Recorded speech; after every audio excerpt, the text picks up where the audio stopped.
Кыргызстан менен Германияны парламенттик республикалар болуп эсептелишет жана жалпы баалуулуктарга дагы ортоктош десек болот. Германия саясий жана экономикалык жактан алганда Европадагы эң күчтүү өлкө экени талашсыз. Кошумчалай кетсек, Кыргызстанга берилген макамга ылайык евро биримдиктин аймагына кыргыз товарларынын 6000 түрүн бажы төлөмсүз киргизүүгө мүмкүнчүлүк жыл башында түзүлгөн болчу.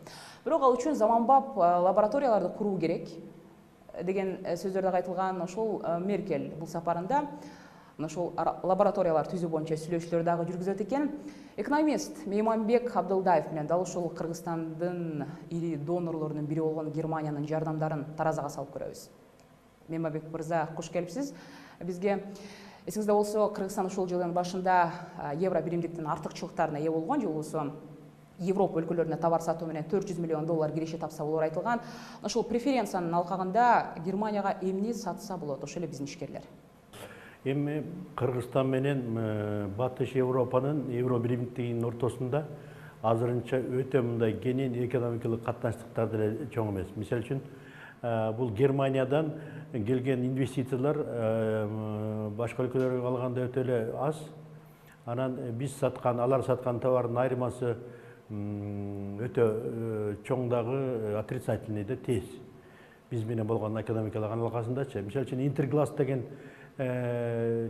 тиги мекемеси, инвестициялык мекеме бар болчу.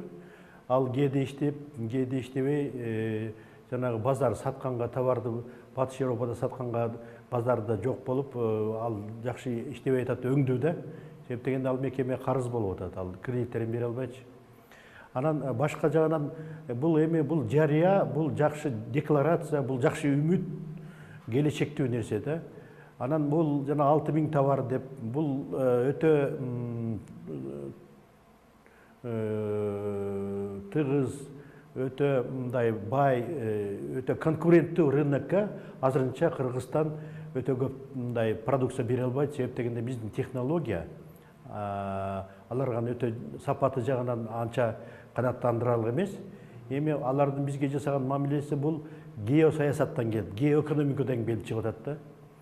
Анан биздин эң чоң экономикалык алака жасаган өлкөлөр бул Казакстан, Орусия, Кытай.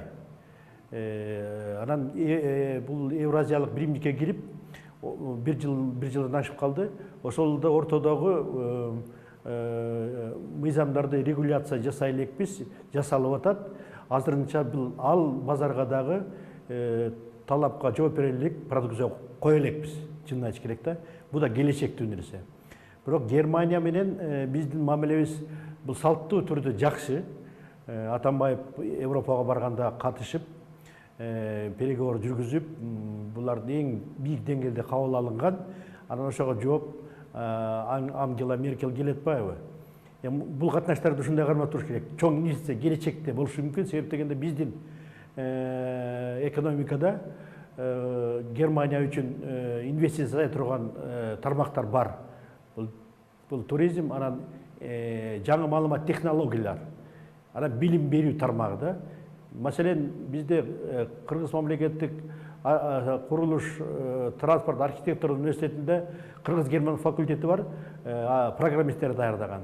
Азыр биздин 30дан ашык программисттер окуп ошол жакта иштеп атат. Анан бияде Германиянын жана программа, математикалык программа камсыздандырууну өндүргөн биз жерде бир фирма бар. Ал жерде биздин ошо германский факультетте окуган студенттер, ошонун бүтүрүүчүлөр иштеп атат. Бул эми экспорт жасап атат. Казакстанга, Россияга, алыскы чет мамлекеттерге экспорт жасап атат. Бул жагынан караганда чоң келечеги бар да мунун. Бул ушундай катнаштардын жанагы саякат индустриясы, билим берүү, анан айыл чарба продуктусун кайра иштетүү. Бирок экологиялык сапаттуу продукцияны Европанын рыногуна койсо болот. Себеп дегенде Европанын рыногунда өтө сапаттуу, өтө жогорку сапаттагы ар кандай продукциялар көп. Биздики ошо экологиялык таза жагынан айырмаланып, ошол деңгээлге жеткириш керек да. Ал үчүн Германиянын, Батыш Европанын инвестициясы керек.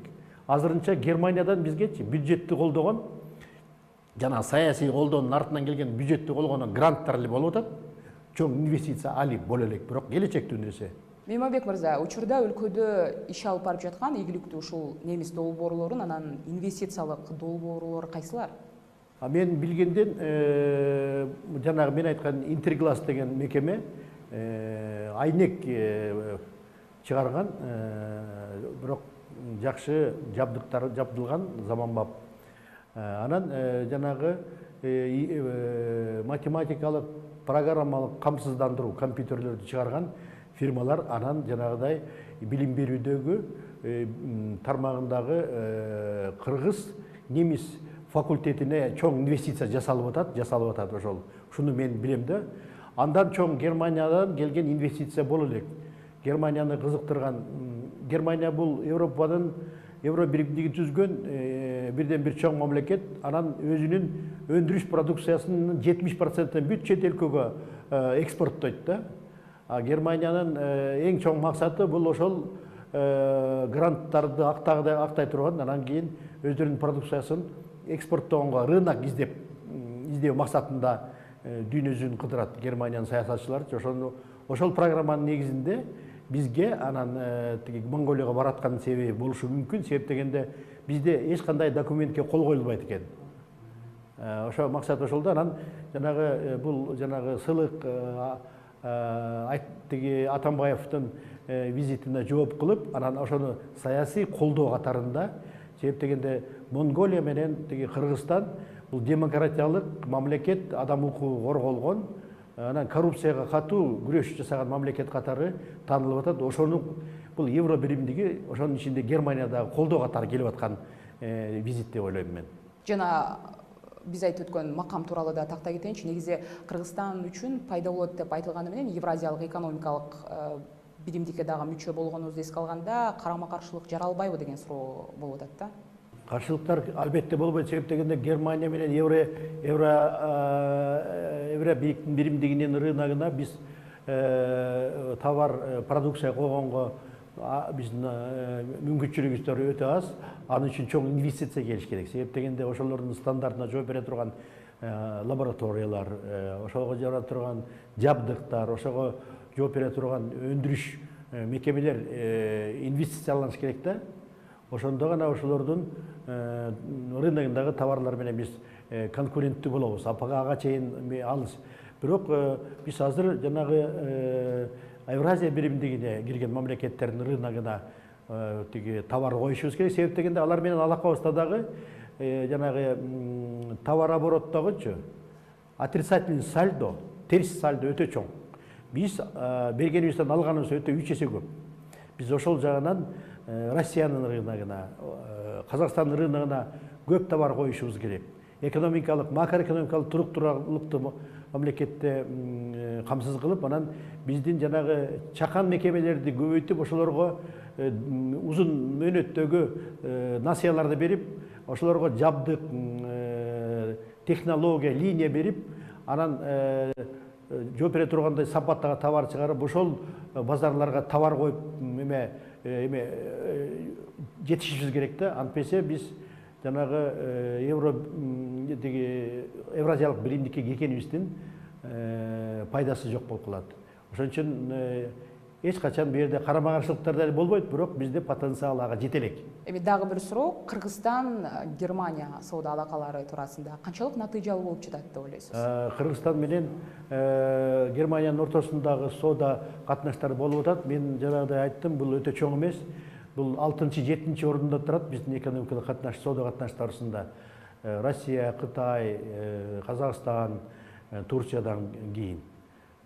Ошон үчүн бул келечекте боло турган нерсе. Анын үчүн Германиянын инвестициялары келиш керек. Реалдуу өндүрүшкө, реалдуу тармакка. Анан дүйнөдө ушундай, Германиядагы ошол максатта издеп атыш керек. Германиядагы өндүрүштү бир жанагы өз наркы төмөн чыгарыла турган региондорго чыгарып, анан кайра ошо евро биримдигинин рыногуна кое тургандай кылып максат коюп, бирге мекеме курса, ошондо максатка ылайык ошого жете тургандай болмок да. Мен ойлойм, могу сүйлөшүүлөр болсо, ошондойлорго жетишсе, келишимдерге. анда жакшы алака, биздин соода алакабыз жакшы болот. Себеп дегенде соодага бардык эле мамлекеттер менен болгон соода алакадачы теңчилик болуш керек. Биз канча товар алсак, ошончо товар беришибиз керек. А биз алган товарыбыздын көлөмүндө товар бере албай атабыз. Биздин экономибиздин эң начар жери, алсыз жери ушул. Рахмат сизге. Экономист Мейманбек Абдылдаев менен Германия, Кыргызстандын соода саттык, экономикалык карым-катышы туурасында баарлаштык.